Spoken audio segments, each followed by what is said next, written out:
Aujourd'hui, nous abordons une thématique qui pourrait sembler délicate de prime abord, mais qui mérite toute notre considération. Il s'agit des caractéristiques propres aux individus qui entretiennent peu de relations amicales, voire aucune. Et non, il ne sera pas question ici de défauts ou de difficultés.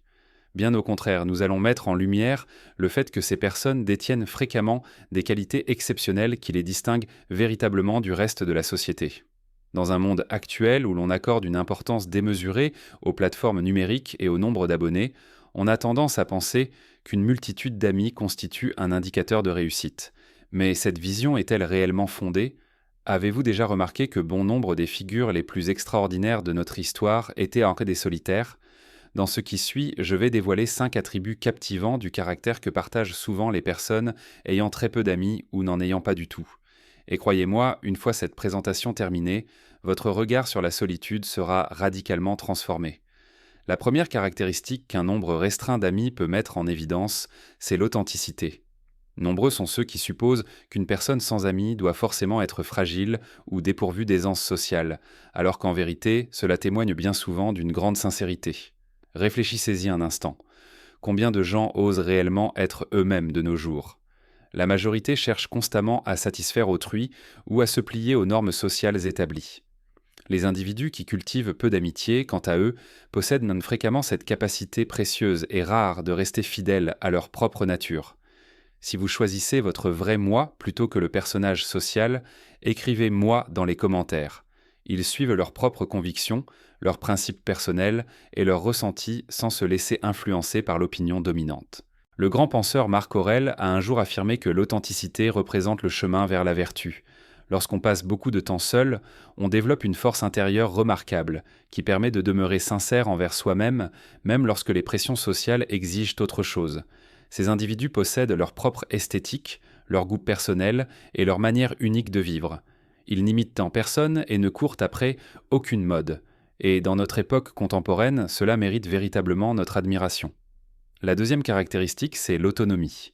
Ceux qui comptent un peu d'amis forgent généralement une remarquable solidité intérieure, cette capacité à ne pas dépendre d'autrui pour trouver leur bonheur. Regardez autour de vous. Combien de personnes recherchent sans cesse l'approbation extérieure? Combien sont incapables de passer une seule soirée en leur propre compagnie sans éprouver un sentiment de désorientation? Les individus qui ont appris à se tenir debout par eux-mêmes sont différents. Ils prennent leurs décisions de manière autonome, résolvent leurs difficultés sans aide extérieure et assument pleinement la responsabilité de leur existence. Dans une société où beaucoup se trouvent prisonniers des contraintes sociales, l'autonomie représente une véritable liberté. La liberté de poursuivre ses propres ambitions, de vivre selon ses propres règles et de trouver la satisfaction en soi-même. La troisième caractéristique, c'est l'exigence dans le choix. Il ne s'agit pas d'arrogance, mais bien de sagesse. Si votre cercle amical est restreint, c'est peut-être parce que vous établissez des critères élevés pour vos relations. Et c'est une excellente chose. Vous ne cherchez pas des amitiés simplement pour combler un vide social. Vous sélectionnez consciemment les personnes qui vous correspondent véritablement.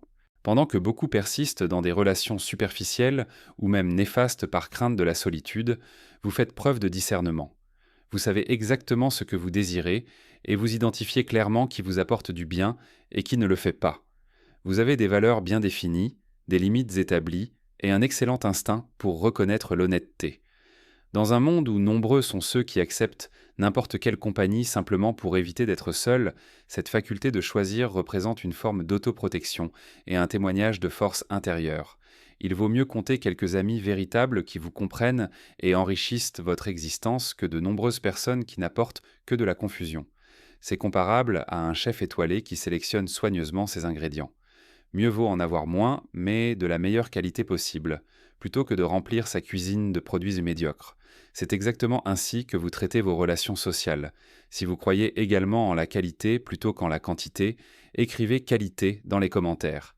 Effectivement, cette exigence peut signifier que votre cercle d'amis est plus restreint, mais ceux qui en font partie ont véritablement mérité leur place, et cela a infiniment plus de valeur qu'une longue énumération de contacts superficiels. La quatrième caractéristique qu'un nombre limité d'amis peut révéler, c'est l'introspection. Il s'agit de l'une des qualités les plus fascinantes qu'on puisse posséder dans le monde actuel. Quand on ne compte pas beaucoup d'amis, on développe souvent cette capacité extraordinaire à plonger profondément en soi-même. C'est comme si l'on avait accès à un univers intérieur entier que la plupart des gens n'explorent jamais. Le grand philosophe et empereur Marc Aurèle le savait déjà il y a bien longtemps. Pour lui, l'autoréflexion constituait un outil essentiel pour l'évolution personnelle. Observez votre entourage.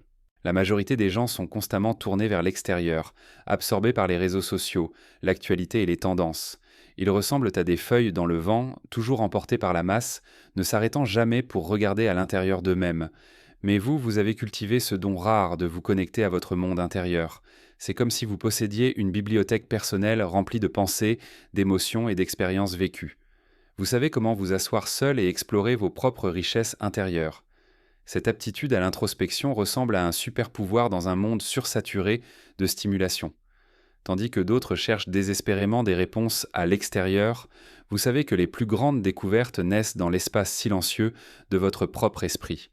Vous pouvez vous analyser vous-même, reconnaître vos motivations et désirs les plus profonds et regarder vos actions avec honnêteté, non pas pour vous juger, mais pour progresser. Ceci représente l'intelligence émotionnelle dans sa forme la plus pure. Ce monde intérieur que vous entretenez est comme un jardin secret qui continue à fleurir même lorsque le monde extérieur semble chaotique ou hostile. Si vous êtes prêt à explorer votre monde intérieur, écrivez découverte dans les commentaires. Vous passez peut-être davantage de temps seul que les autres, mais ce temps n'est pas perdu. Il est investi dans la chose la plus noble qui soit, la connaissance de soi, et c'est une richesse que personne ne pourra jamais vous retirer. La cinquième et dernière caractéristique, c'est l'évolution. Un nombre limité d'amis peut démontrer que vous êtes une personne qui a atteint un niveau de développement supérieur. Comme l'affirmait le philosophe Sénèque, la résistance représente une occasion de vertu. Et c'est précisément ce qui se produit lorsqu'on compte peu d'amis. Vous atteignez un palier supérieur de conscience, une compréhension plus profonde de l'existence. Imaginez les choses ainsi. Tandis que la plupart des gens demeurent piégés dans des perceptions superficielles et les apparences extérieures, vous avez développé quelque chose de bien plus précieux. La maturité, l'intelligence émotionnelle et la sagesse. C'est comme si vous contempliez le monde depuis le sommet d'une montagne pendant que les autres restent dans la vallée. Votre perspective est plus étendue, plus claire et plus profonde. Vous percevez des connexions que d'autres ne remarquent pas et vous comprenez des vérités que beaucoup ne peuvent même pas imaginer. Cette évolution n'est pas le fruit du hasard. Elle résulte de votre capacité à transformer la solitude en développement personnel. Là où d'autres ne voient que de l'isolement, vous avez découvert un chemin vers l'élévation spirituelle et intellectuelle.